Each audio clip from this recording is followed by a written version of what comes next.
Bienvenue à cette célébration qui marque le 80e anniversaire du département de psychologie. Je m'appelle Philippe Desrosiers. Je suis diplômé du baccalauréat, dis-je, en psychologie en 1989, au siècle dernier, au millénaire dernier même. Et donc, quand il y a 35 ans, j'arpentais les couloirs du PMV, j'avais sous le bras des cahiers, des crayons, des livres, aucun appareil électronique. Mes consoeurs, mes confrères sont devenus psychologues, chercheurs. Certains ont suivi des parcours atypiques, comme moi. J'enseigne dans un cégep. D'ailleurs, j'ai eu comme élève Isabelle Daigneault, qui n'est pas ici aujourd'hui, mais qui dirige l'option clinique. Ça me rend évidemment très, très fier, même si je n'ai pas grand-chose à voir là-dedans.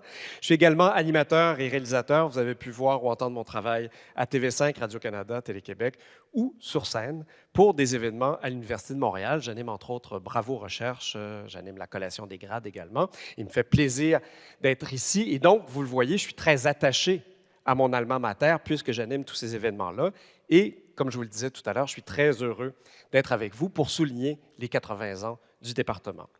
J'aimerais souhaiter la bienvenue particulièrement aux professeurs, aux chargés de cours, au personnel administratif et de soutien, aux superviseurs, aux étudiants, aux dignitaires, dont certains vont nous parler tout à l'heure, et aux diplômés de tous les âges, qui probablement, on n'est pas au PMV, mais revoient des images du passé dans leur cinéma intérieur, peut-être en croisant certains de leurs anciens camarades. L'histoire du département commence en 1942 avec la fondation de l'Institut de psychologie par le père Noël Mailloux. 1942, en pleine guerre, la tour Roger-Gaudry, donc la tour du pavillon principal, est en construction, où les psychodynamiciens diraient que le phallus était en érection. À l'époque, l'université compte 6 000 étudiants. Si ça vous paraît beaucoup, sachez qu'il y a en ce moment plus de personnes que ça qui enseignent à l'Université de Montréal en ce moment. Et donc, ce soir, on va faire une expédition dans le passé pour voir l'incroyable développement du département et on va regarder vers le futur. Pour lancer cette soirée de célébration, on va accueillir dans un instant la docteure Christine Groux, présidente de l'Ordre des psychologues depuis 2015, psychologue clinicienne, neuropsychologue, et je vois ici éthicienne à l'écran. Elle est une figure incontournable de la psychologie au Québec. Elle signe des chroniques dans le Journal de Montréal. On fait souvent appel à elle dans les médias. Plus de 200 entrevues l'an dernier. Alors ça veut dire 1 ou 2 jours en moyenne. Ses connaissances du cerveau humain, des émotions, de la cognition en font une conférencière recherchée et elle aussi est diplômée de l'Université de Montréal. Elle a connu une longue carrière en psychiatrie dans le réseau de la santé et des services sociaux, un parcours riche qui inspire ses réflexions et ses orientations. Et dans cette conférence, la Dr Groux va porter son regard sur l'évolution et le positionnement du département dans la psychologie au Québec. Elle va nous livrer des anecdotes qui témoignent de cette évolution. Elle va discuter aussi de la multitude d'ouvertures et d'opportunités qui découlent de la formation en psychologie. Et enfin, elle va se pencher sur l'acuité du regard que la formation en psychologie et l'expérience du psychologue permettent de porter sur le monde. Alors, docteur Christine Groux, je vous invite à l'avant, vous êtes déjà presque rendu, pour votre conférence qui s'intitule « 80 ans et des générations de psychologues ».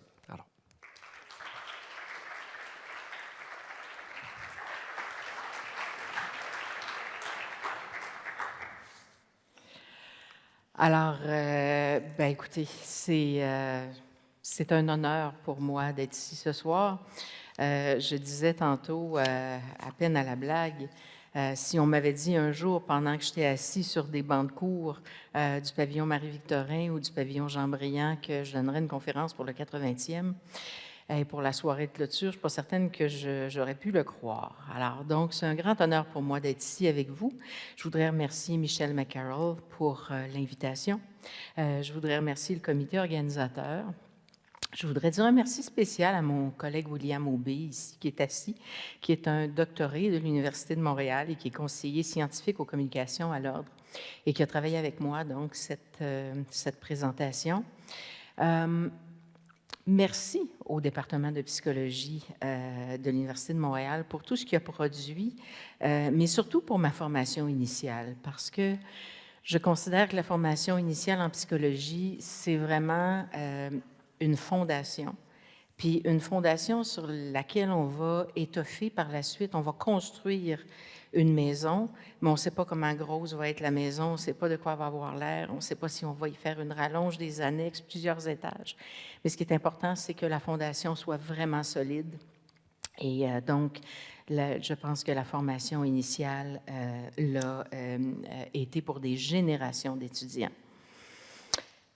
Quand on a fait le résumé de cette conférence-là, j'ai réalisé que par la suite, j'avais beaucoup plus de choses à dire que de temps qu'il y aurait pour les dire. Alors, peut-être qu'il va falloir faire des shortcuts. Mais je commencerai peut-être par dire que moi aussi, je suis une bachelière, donc des années 80. Et dans les années 80, évidemment, il n'y avait pas de technologie, effectivement. Non seulement il n'y avait pas de technologie, mais il y avait des petits bancs, des petites salles. Et pendant les examens qui duraient 3 heures de temps, on divisait la classe en deux, les fumeurs, les non-fumeurs. Alors, je ne sais pas comment j'ai survécu à toute cette fumée d'examens, parce que les fumeurs fumaient beaucoup quand il y avait des examens. Et donc, il y avait vraiment des auditoriums comme ça qui, pour moi, sont comparables à ce qu'on peut voir dans les films parfois. Il y a des choses, par contre, dans le comportement humain qui ne changent pas, parce qu'à l'époque, c'est sûr que quand on allait au bureau du registraire, moi, je me souviens d'avoir imprimé, là, tu sais, ma thèse en X copies, d'être allé au registraire, de m'être rendu. Donc, c'est un autre monde. Il y a des choses, par contre, qui ne changent pas. Et Michelle McCarroll me faisait la remarque tantôt. Elle dit on essaie toujours d'avoir des gens dans les premières rangées, mais les gens s'assoient toujours dans le fond de la salle. Alors, j'ai fait mon baccalauréat ici à l'Université de Montréal dans les années 80. J'ai dû par la suite faire le choix de migrer pour faire le doctorat à l'Université du Québec à Montréal parce que j'avais décidé de faire de la neuropsychologie puis de la neuropsychologie clinique. Et à l'époque, puis ma passion pour la neuropsychologie m'était venue de certains laboratoires, donc avec M. Leporé qui est au fond de la salle justement. Et pour faire de la neuropsychologie plus clinique à ce moment-là, c'était plus facile de migrer. Je suis revenue plus tard, puis là, c'était vraiment un autre monde, faire une maîtrise en bioéthique à l'Université de Montréal, mais dans un autre département. Et là, le contexte technologique avait tout à fait changé parce qu'on n'avait plus les petites fiches à la bibliothèque, là, tu sais, dans les petits boîtes en bois où on cherchait donc nos livres. Alors, certains d'entre vous auront ce souvenir-là. Je suis toujours restée près de l'Université de Montréal parce que, d'abord, quand j'ai fini mon doctorat, j'ai travaillé dans un hôpital psychiatrique. C'est vrai que ça a pris une trentaine d'années avant que j'aie mon congé définitif, mais c'était un hôpital affilié à l'Université de Montréal. Donc, j'ai supervisé des générations d'étudiants en formation clinique qui venaient, entre autres, de l'Université de Montréal. Et j'ai siégé sur le consortium des internats, donc je venais m'asseoir ici au département avec les cliniciens du réseau, avec certaines personnes de l'Assemblée départementale. Alors, j'avais l'impression, effectivement, de revisiter, de revenir en pays, en terrain de connaissance. J'ai été supervisée pendant 15 ans en clinique par un professeur de l'Université de Montréal, donc qui était retraité. Bien sûr, donc ça a toujours été assez près de mon cœur.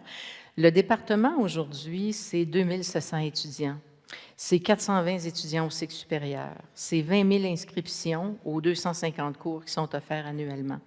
C'est 8 chaires, 7 centres de recherche ou groupes de recherche, 22 laboratoires. En 1942, quand le département a été fondé, il y avait un professeur. Évidemment, c'est le père fondateur, donc le père Noël Mailloux. 30 ans plus tard, en 1972, il y en avait 9. Et donc, un autre 50 ans plus tard, donc en 2022, il y en avait 58. Et là, je ne compte pas les professeurs associés. Alors, c'est un département qui a toujours été, donc, en croissance. Évidemment, plusieurs d'entre vous ont connu les scissions historiques entre la psychologie expérimentale puis la pratique, entre les behavioristes, les psychodynamiciens. En février 87, dans la Revue québécoise de psychologie, le père Noël Mailloux écrivait « Moi, tous les aspects de la psychologie m'intéressaient, mais dans le temps, j'ai vu un moyen d'humaniser un peu la psychologie. » Alors là, il parlait évidemment de la scission de l'expérimental et de la clinique. Il dit « C'était pas facile, c'était pas de tout repos, c'était les humanistes versus les expérimentalistes. » Et un peu plus tard, il disait, alors que la psychologie humaine, ce n'était pas faisable, et puis ils avaient une peur terrible de tout ce qui touchait l'homme, une peur inavouée, mais farouche. Alors, c'est intéressant de revisiter ça parce que ça fait partie de notre histoire et de notre histoire collective. Ça fait partie aussi, parce que ce qu'on observe aujourd'hui est assez loin de ce que ça a été, mais ça fait partie, je vous dirais, du développement, de l'évolution, puis de la maturité de la profession dont je reparlerai tantôt. Le département de psychologie de l'Université de Montréal puis l'Ordre des psychologues ont toujours eu des liens assez serrés. Alors, quand on pense à la présidence de l'Ordre des psychologues, l'Ordre a eu 60 ans. Donc, il y a 60 des présidents qui sont issus de l'Université de Montréal ou qui étaient professeurs à l'Université de Montréal. Quand je m'assois dans la salle du conseil d'administration, je suis entourée par des figures, donc les récipiendaires du prix Noël Mailloux. Prix Noël Mailloux qui est la plus haute distinction que l'Ordre peut remettre, donc pour l'ensemble d'une carrière. Et il y a 81 des récipiendaires qui sont issus de l'Université de Montréal, c'est-à-dire 26 personnes sur 32. Dans les diplômes qui ouvrent au permis de psychologue, bien, le Bureau de coordination interuniversitaire nous dit qu'en 2009 et 2023, on a 520 diplômés de l'UDM. Donc, c'est 16 des diplômés du Québec en moyenne. Alors, 16 sur les 9 départements de psychologie universitaire. Et quand on regarde la croissance du nombre de psychologues au Québec, bien, évidemment, on a un membership qui continue de croître. Donc, et aujourd'hui, évidemment, on a entendu parler, puis ça, c'était pas arrangé avec le gars des vues, c'était pas prévu comme ça. Mais bien sûr, on a entendu parler donc d'augmenter les cohortes d'étudiants doctorants, mais on a encore une croissance, même si elle n'est pas aussi exponentielle qu'entre les années 90 et 2010. C'est important pour moi de parler de la formation initiale des psychologues, parce que je le disais au début, c'est fondateur, puis c'est fondateur pour le restant de la vie. Je me souviens, mon père me disait quand j'étais plus jeune, un diplôme, c'est pas l'accomplissement d'une vie, c'est une clé qui ouvre des portes, c'est une porte d'entrée dans plein de choses.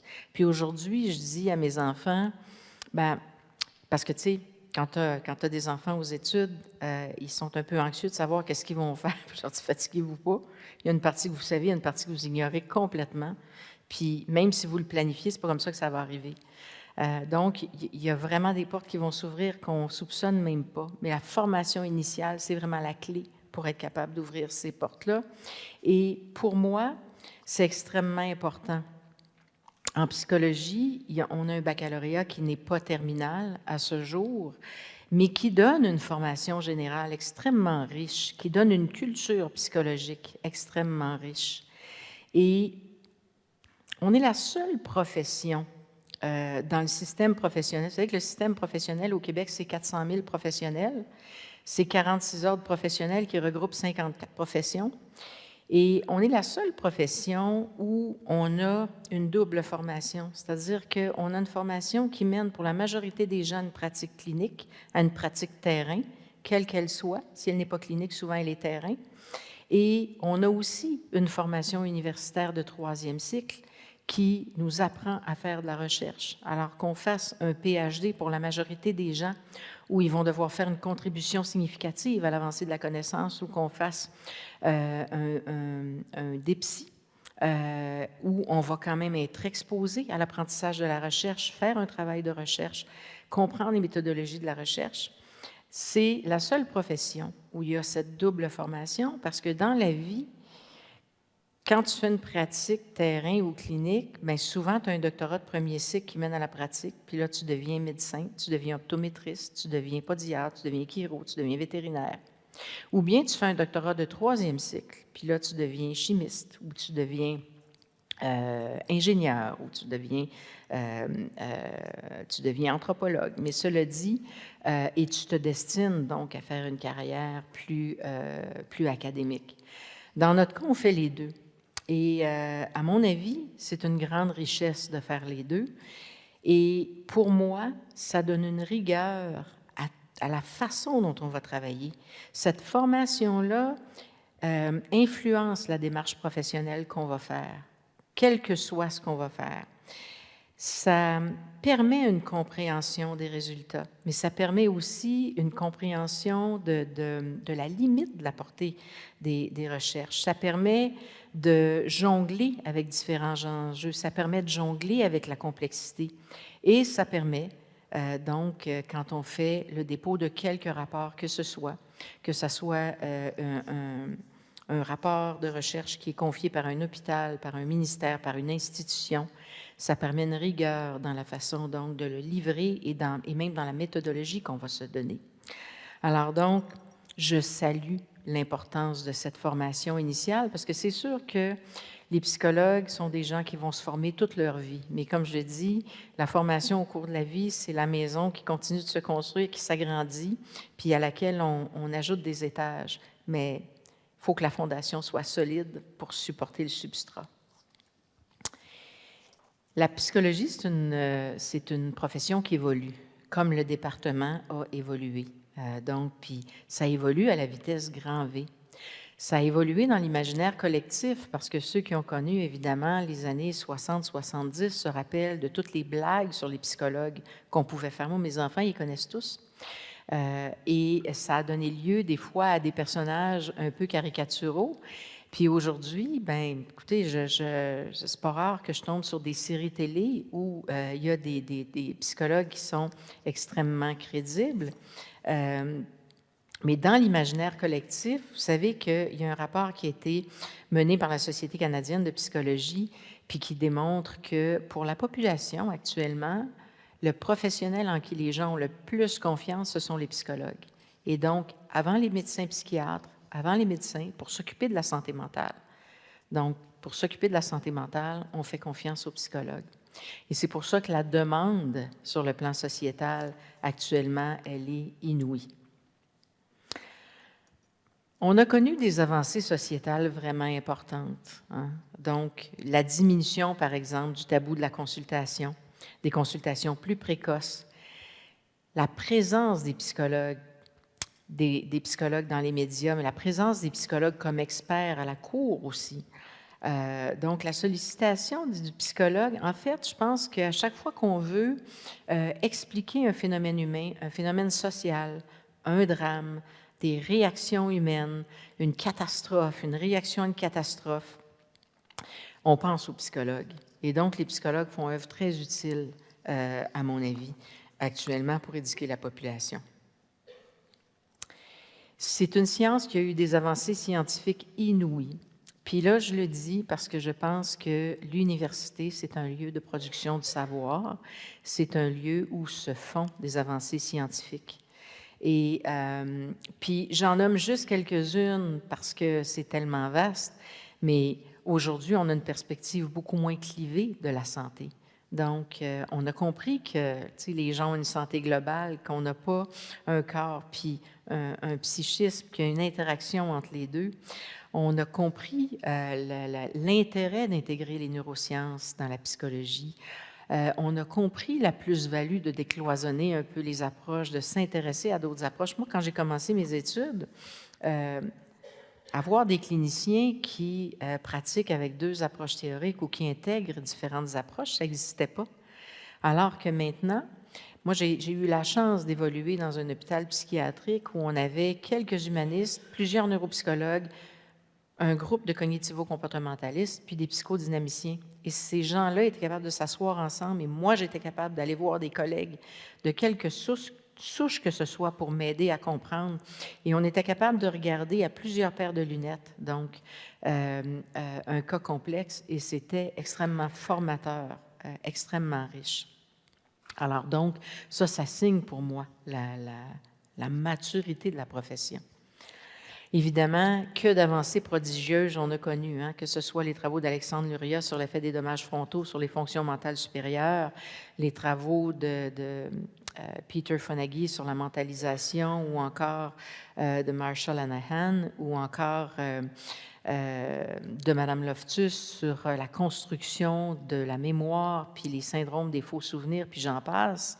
Et que ce soit des expériences comme celle de Rosenham ou Rosenthal, il y a des expériences qui ont été fondatrices. Évidemment, il y a des choses qu'on pourrait plus faire maintenant. Je pense aux expériences de Phil Zimbardo, par exemple, mais qui nous ont appris énormément. Alors donc, je pense qu'il faut féliciter les avancées prodigieuses, se rappeler dans quel contexte elles ont été faites et se dire, bien, heureusement, qu'on a pu produire ce savoir-là, puis qu'on peut continuer de produire, puis les savoirs se multiplient. On a fait aussi certaines avancées sur le plan légal. Ça, pour la neuropsychologue que je suis, c'est pas la partie la plus sexy, mais évidemment, comme présidente, je peux pas le dire. Donc, la psychologie a été un titre réservé depuis toujours, mais on a maintenant des activités réservées. Et si je peux faire un clin d'œil à M. Greenberg, qui était le 3e président de ce qu'on appelait à l'époque la Corporation professionnelle des psychologues du Québec, il a dit en 2000 à propos de la définition de la psychothérapie, je pense que ça ne marchera pas. Parce qu'il y a beaucoup de gens qui ont des services à offrir puis qui ne sont pas des psychologues. Puis je ne vois pas comment on peut contrôler la psychothérapie par définition d'acte. Néanmoins, il est important que l'Ordre exige des standards assez élevés auprès de ses propres membres. Il était visionnaire, M. Greenberg, parce que ce n'était pas simple de définir la psychothérapie. Et je vous dirais que conceptuellement, je ne suis pas sûre qu'on s'entendrait tous dans la salle ici sur une définition de la psychothérapie. On est arrivé par ailleurs à faire une définition sur laquelle les professionnels du système professionnel ont fini par s'entendre au terme de 6 ans de discussion, mais surtout une définition qui nous permet sur le plan légal de poursuivre des charlatans qui n'ont pas les qualifications requises donc pour exercer la psychothérapie. À l'automne dernier, on avait un congrès et le titre du congrès, c'était « Voir le monde comme un psychologue ». Et j'ai beaucoup aimé réfléchir sur cette question-là. Et je vais vous en dire quand même quelques mots parce que, puis je pense que c'est important quand on pense à voir le monde comme un psychologue, de se rappeler qu'il y a 80% des psychologues au Québec qui sont des cliniciens praticiens. Alors donc, 80% des 9100 psychologues, 100 quelques psychologues qui sont des cliniciens. Ça inclut les neuropsychologues, mais qu'ils soient cliniciens en bureau privé, cliniciens en milieu hospitalier ou en clinique. Donc, ils sont 80% à offrir des services de santé mentale.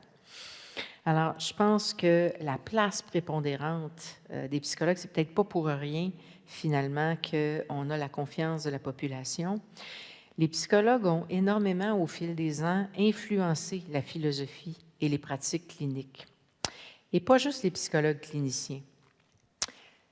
Les résultats de recherche, les résultats des recherches cliniques qui ont été produites ont énormément influencé la philosophie et les pratiques cliniques. Et moi, je me souviens, quand j'ai commencé ma carrière en milieu psychiatrique, par exemple, les troubles de personnalité, les psychiatres ne voulaient pas leur parler.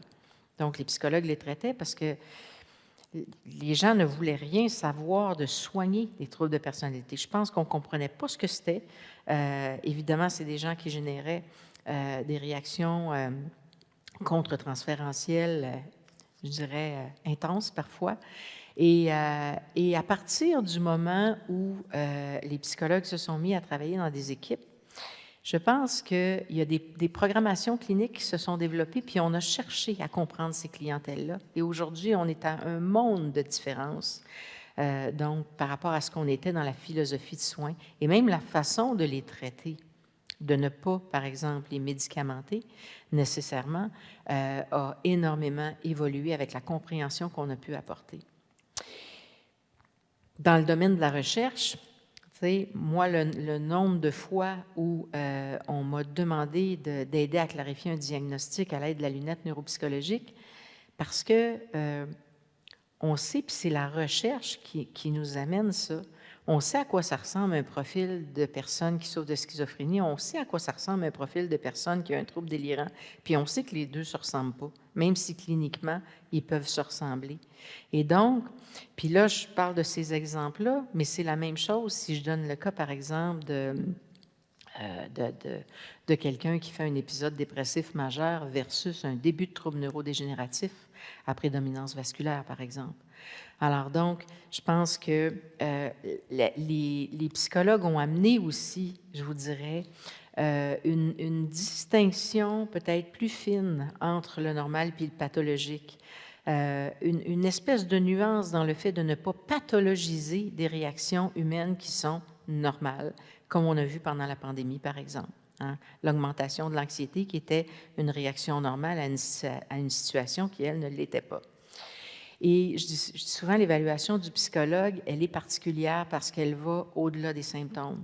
D'ailleurs, il y en a plusieurs types d'évaluations du psychologue. Alors, il y a des évaluations diagnostiques relativement rapides qui donnent accès à des programmes de services. Il y a des évaluations beaucoup plus approfondies, donc à l'aide de batteries de tests puis à l'aide d'entrevues plus approfondies qui nous permettent d'explorer le psychisme. Et il y a des évaluations neuropsychologiques, donc encore là, il y en a de plusieurs acabits, mais il reste que c'est une évaluation qui va au-delà de ce qu'on peut juste observer du comportement, puis au-delà des symptômes. Je pense que les psychologues, de par leur formation, sont au premier rang pour être capables de regarder les enjeux contemporains en santé mentale qui sont en train de se multiplier. Alors, par exemple, la quête de sens pour les gens. Le poids de l'autonomie, parce qu'avant, on avait des déterminants sociaux qui décidaient un peu pour nous quels étaient les cursus de vie. Maintenant, on a des choix. Il faut les porter, ces choix-là. Il y a énormément de solitude dans notre société qui est devenue plus individualiste. Il y a des changements qu'on observe dans les modalités relationnelles, des changements qu'on observe dans évidemment dans les configurations familiales, des préoccupations particulières pour les adolescents, les jeunes adultes. La tendance à l'autodiagnostic, au surdiagnostic, à la surmédication parfois. Bon, évidemment, les épuisements, l'accès aux services, la qualité des services, la compréhension des services psychologiques, donc la pertinence, la portée, les impacts. Sur le plan sociétal, on est appelé à réfléchir des phénomènes comme la radicalisation, la violence. Actuellement, les enjeux, cet après-midi, il y avait un forum sur l'évaluation du risque suicidaire, sur l'augmentation du taux de suicide chez les jeunes depuis la pandémie, sur le fait qu'on vit maintenant dans une société pluraliste. Donc, c'est quoi les effets psychologiques de vivre avec une pluralité de valeurs? La vitesse des changements qui nécessite une vitesse d'adaptation. Vous savez, on a tous des capacités d'adaptation, puis je pense qu'on l'a vu dans les dernières années. On a tous aussi des limites d'adaptation et actuellement, on vit dans des impératifs de vitesse et de productivité. Puis, un dernier élément qui souvent me préoccupe et je pense préoccupe les psychologues, c'est toute la littératie qu'on doit développer dans la population par rapport à la santé mentale, la compréhension donc de ce que c'est que la santé mentale, puis des facteurs de santé mentale. Et une autre préoccupation qu'on peut avoir aussi comme psychologue, puis là j'en nomme quelques-unes, mais c'est la perte de la pensée critique, la perte de la nuance, le fait de voir de plus en plus de gens sur la place publique carburés à l'émotion brute. Donc, qu'est-ce que ça aura comme effet? Qu'est-ce qu'on aura à adresser? Qu'est-ce qu'on aura à traiter par la suite? J'avais dit d'une façon métaphorique que le regard du psychologue, c'est un regard qui est multiforme, parce que le psychologue, non seulement entre nous, dans nos communautés de pratique, on a différents regards. Parce que je dis souvent, en psychologie, on travaille en multidisciplinarité à l'intérieur même de notre discipline, parce qu'on a tellement de factions, hein, que ce soit la recherche, la clinique, en pédo, en géronto, en milieu hospitalier, en pratique privée, que ce soit en psychologie du travail des organisations, dans les écoles, donc dans l'élaboration des politiques de santé publique, peu importe, c'est un regard multiforme. Mais chaque personne, chaque individu qui est formé en psychologie porte un regard qui tantôt est microscopique, tantôt télescopique, tantôt kaléidoscopique. Et pourquoi un regard microscopique? Ben, c'est parce qu'on cherche souvent à regarder ce qui n'est pas visible. Puis on cherche souvent, dans le fond, à voir ce qui n'est pas à la portée. Donc, au-delà des symptômes, je le dis souvent, au-delà des symptômes, qu'est-ce qui se passe? Au-delà du discours, qu'est-ce qui se passe? Au-delà de ce qui est compris de la personne ou de l'organisation qu'on traite. Donc, qu'est-ce qui échappe à la vue? Qu'est-ce qui échappe à la compréhension? Puis on va essayer de prendre une loupe, puis essayer de l'observer, puis de prendre une loupe grossissante. Par contre, parfois, on a besoin de télescoper, c'est-à-dire on a besoin de prendre un pas de recul. Puis là, on a besoin de regarder dans quel contexte on observe la personne, dans quel climat elle évolue. Donc, qu'est-ce qu'il y a autour de lui, dans quel contexte il s'est développé, c'est quoi son environnement, c'est quoi son histoire. Et le regard kaléidoscopique, je pense que ça touche toute la complexité, donc toutes les perspectives. Et ça, c'est le regard intégratif.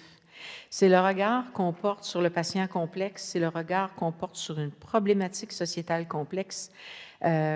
C'est autant ce qu'on va faire comme clinicien devant un patient qui est en échec de traitement et on ne comprend pas pourquoi, que ce qu'on va faire dans une organisation, par exemple, quand on observe que tout le monde est présent mais personne n'est motivé et que les gens font du présentisme et qui sont présents de corps mais absents d'esprit et pas investis. Donc, c'est ce qui nous permet, ce regard-là kaléidoscopique, de regarder, par exemple, qu'est-ce qu'il y a derrière le phénomène du complotisme, le phénomène de la radicalisation. Et c'est le regard qui nous permet de dire peut-être qu'on doit faire de la santé psychologique de la population un enjeu de santé publique, puis de l'adresser vraiment sérieusement. C'est important de voir à l'autonomie de notre regard parce que j'ai souvent dit, le psychologue, c'est pas, puis je le dis de tous les professionnels, mais le psychologue, c'est pas quelqu'un qui est remplaçable, c'est pas quelqu'un qui est interchangeable. Son expertise ne l'est pas. Et c'est important que le psychologue puisse décider sur quoi il va porter son regard, combien de temps il va le regarder, où est-ce qu'il va regarder, quand est-ce qu'il va regarder et qu'est-ce qu'il veut observer. Donc ça, je pense que c'est important qu'il puisse le déterminer lui-même parce que c'est à la base du jugement clinique qui va par la suite porter. Puis finalement, de temps en temps, il faut se visiter, puis il faut jeter un petit œil en dedans de soi. Hein, ça ne fait pas de tort. Donc, il faut être capable de regarder qu'est-ce qui se passe en dedans de nous quand je réagis à un patient, qu'est-ce qui se passe en dedans de moi quand ça ne me tente pas d'aller travailler, qu'est-ce qui se passe quand ça ne me tente pas d'aller enseigner, qu'est-ce qui se passe quand je remets en question, donc, mes études, par exemple. Alors, c'est important d'être capable de prendre son pouls, puis de regarder en soi. Des fois, j'ai des amis qui me disent, quand j'essaye d'expliquer les choses ou d'analyser les choses, ou d'analyser ma façon de comprendre, par exemple, une interaction ou une problématisation, ils me disent, oui, mais peut-être que si tu étais moins psy, tu sais, que si tu pensais moins en psy, puis des fois, j'essaye de comprendre, mais c'est quoi ça, penser différemment? C'est quoi? C'est comme, ça devient built-in. Je pense que ça devient une seconde nature. Okay? Et quand on parle de regarder dans une boule de cristal, évidemment, ça n'a rien d'ésotérique. C'est que les psychologues, en fonction de leur analyse, sont capables de voir venir. Le département de psychologie a souvent été visionnaire dans sa façon de se développer, dans sa façon d'évoluer. Donc, il y a bien des exemples où il a été visionnaire. Ce n'est pas pour rien qu'il est rendu là où il est maintenant. Et je pense que c'est la même chose comme clinicien, c'est la même chose comme individu. C'est pour ça qu'on est capable de se prononcer sur un pronostic. Ce n'est pas des certitudes, mais on ne se prononce pas sur du vide, on ne se prononce pas sur on se prononce sur du tangible, donc en fonction de ce qu'on est capable de voir venir, de prédire et de voir comment on va évoluer comme société, comme de voir comment notre patient va évoluer. On est dans une société où on doit vraiment se pencher sur est-ce qu'on est capable actuellement de former nos étudiants pour répondre aux enjeux sociétaux? Je pense que oui. Je pense que la réflexion, de toute façon, c'est une réflexion qui se fait en continu. Puis, si j'avais, moi, à résumer ce que j'ai appris, non pas initialement, mais, puis là, je ne parle pas des savoirs, mais dans ma carrière, tu sais, ce que j'ai appris, c'est que dans le fond, d'être capable de voir avec différents types de lunettes, ça nous apprend l'humilité, vraiment. C'est-à-dire que ça nous apprend que finalement, on pensait voir plus clair en apprenant plus de choses, mais on a juste appris que les choses étaient beaucoup plus complexes qu'on le pensait. J'ai appris aussi qu'on est notre meilleur instrument. Pourquoi? Mais parce qu'on a 4 types de savoir. Donc, on a une connaissance, on a un savoir-être, on a un savoir-faire, mais on a un savoir réfléchir aussi. On a un savoir penser, on a une conscience réflexive, un savoir analyser. Puis ça, pour moi, c'est vraiment, vraiment à la base du jugement que le psychologue peut porter. J'ai souvent dit que j'avais appris aussi dans ma vie, puis bien après mon doctorat, que les émotions puis la cognition, c'était pas deux solitudes. Hein? C'est-à-dire que c'est pas vrai qu'on peut s'occuper d'un puis pas s'occuper de l'autre. Puis c'est pas vrai qu'on peut penser que, ben, on va s'intéresser à un puis on va l'isoler de l'autre.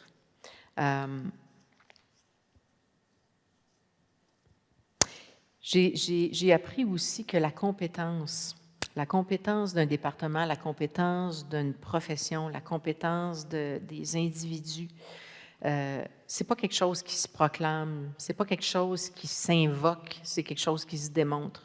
Puis ça se démontre souvent par la rigueur du travail qu'on fait, par le savoir qu'on produit. Je pense que la compétence du département s'est démontrée par tout ce qui s'est produit. Alors, j'ai souvent dit que notre profession, puis je le répète parce que je l'ai dit dans d'autres lieux, que notre profession, c'est vraiment celle sur laquelle le regard se porte quand on essaie de comprendre, à cause de la nature et à cause de la portée de son regard. C'est pas la mieux traitée, mais c'est la plus recherchée.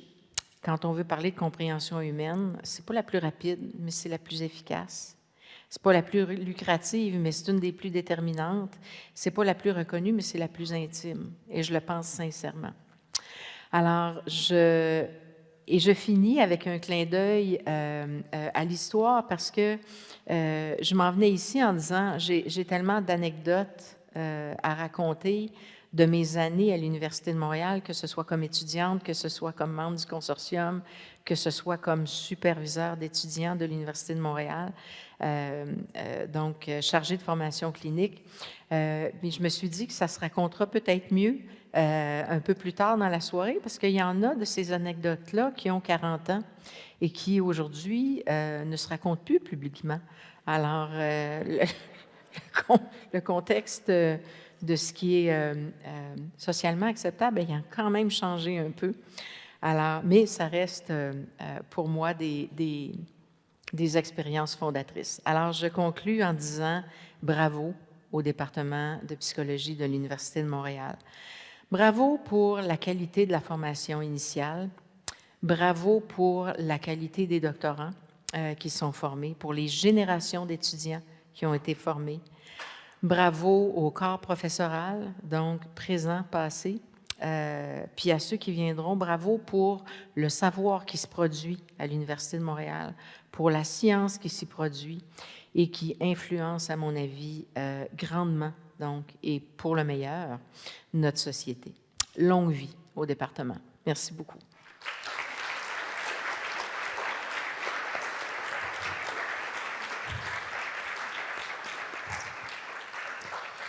Merci beaucoup, Dr. Groux. C'était limpide. On comprend pourquoi vous êtes invité dans les médias. Inspirant également, chaleureux, si je peux me permettre. Si vous avez des questions, la Dr. Groux sera heureuse de vous rencontrer, n'est-ce pas? Avec plaisir. Tout à l'heure, dans l'atrium. Et puis, d'ailleurs, c'est là qu'on est rendu. On va se déplacer. Je vous invite à vous rendre à l'atrium pour d'autres allocutions et un petit drinks pour honorer la mémoire de tous les parties de psychologie. Voilà. Alors, donc, on se déplace là-bas et on continue.